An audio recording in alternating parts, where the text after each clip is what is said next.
When we think of control, we usually imagine governments, strict bosses, or people forcing others to obey. But in the modern world, control looks very different. It doesn't work through punishment or fear anymore. It works through influence, through invisible systems that guide us without resistance. No one is chaining us down, yet most of us live within boundaries we didn't consciously choose. Today, no single person or institution needs to rule us. We live inside a network that quietly shapes our thoughts, choices, and behaviors, and it feels completely normal. That's what makes it powerful, because control works best when it feels natural. To understand how it works, let's start with something we all experience: education. From a young age, we're told that school prepares us for freedom, for independent thinking. But the truth is, the school system was never built to produce independent thinkers. It was built to produce predictable workers. In the 19th century, during the rise of industrial economies, schools began to resemble factories. Bells, schedules, repetitive routines, standardized tests. They weren't designed to teach curiosity. They were designed to teach discipline. We learned to follow instructions, memorize information, and compete for approval. Success meant meeting expectations, not questioning them. And by the time we enter adulthood, that conditioning becomes invisible. We call it responsibility, but often it's just obedience dressed up as maturity. Over time, this pattern became so normal that we stopped noticing it. We got used to authority, to seeking approval, to avoiding mistakes.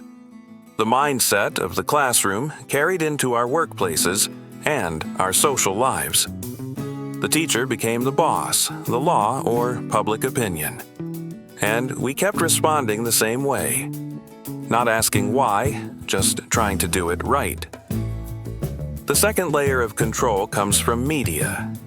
Most of us think we choose what to watch or read, but in reality, our choices are filtered long before we make them. News outlets, entertainment companies, and social platforms don't compete for truth. They compete for attention. And attention thrives on emotion. Fear, outrage, and belonging keep people engaged. So, the content we see isn't what informs us best, it's what keeps us watching. Algorithms don't care what's real, they care what works. We think we're exploring the world, but we're really exploring a carefully managed version of it. Each scroll, each recommended for you, quietly shapes what we believe is important. Control doesn't tell us what to think. It just decides what we'll see long enough to think about. If you enjoy videos that explore ideas like this, consider subscribing. Let's keep going. The third layer of control is debt, and this one feels deeply personal. Debt is sold to us as opportunity, a way to learn, buy, or build. But once we enter that cycle, it becomes one of the strongest motivators to obey the system. Debt keeps us working, even when the work drains us. It keeps us quiet, even when we want to resist. Because when you owe something, you can't afford to lose stability. The system doesn't have to threaten you. It simply gives you something you're too afraid to lose. Debt doesn't punish you. It trains you. It limits freedom while pretending to offer it. The more you owe, the more predictable you become. And then comes the most sophisticated form of control: the attention economy. No one can force you to give your time, but your attention is constantly being stolen. Every app, every notification, every piece of content is designed to keep you looking a little longer, because in today's world, attention equals profit. The longer you stay, the more valuable you are, not as a person, but as data. Designers and engineers use psychology to keep you hooked, triggering small dopamine hits every time you engage. You're not forced to comply. You want to. That's the brilliance of modern control. It doesn't fight your will, it uses it. As a result, we've become a society that's constantly active but rarely fulfilled. We consume endless information but understand less than ever. We feel connected to everyone yet lonelier than before. No one designed it this way on purpose. It's simply what happens when an economy values attention over awareness. The more we feed it, the more it learns how to keep us feeding it. Eventually, the system no longer needs to control us. Our own habits do it for us. And this goes deeper than technology. Psychologically, we've adapted to being monitored, rewarded, and distracted. We check notifications without thinking. We scroll to relax and we feel anxious when we stop. We don't notice that the system has moved beyond controlling our actions. It now controls our focus. Not our time, but our minds. Now think about how these parts work together. Education shapes how we think. Debt shapes how we act. Media shapes what we believe. Technology shapes what we notice. Each one may seem harmless on its own, but together, they form an invisible framework that surrounds our lives. We don't see it because we were born inside it. We move freely within its walls, but never beyond them. This isn't a conspiracy. It's optimization.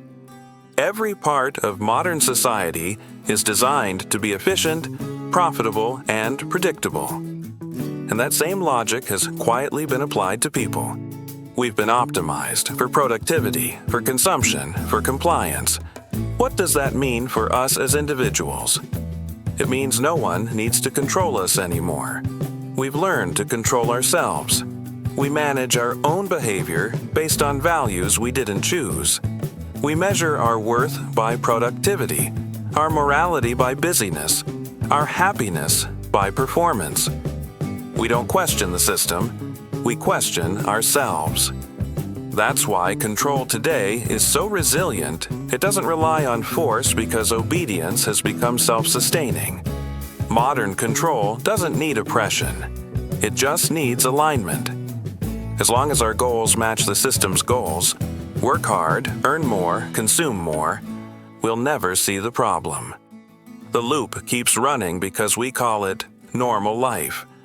And as long as we feel free, we'll never notice how carefully managed that freedom actually is. So can we ever step outside this system? The first step is awareness.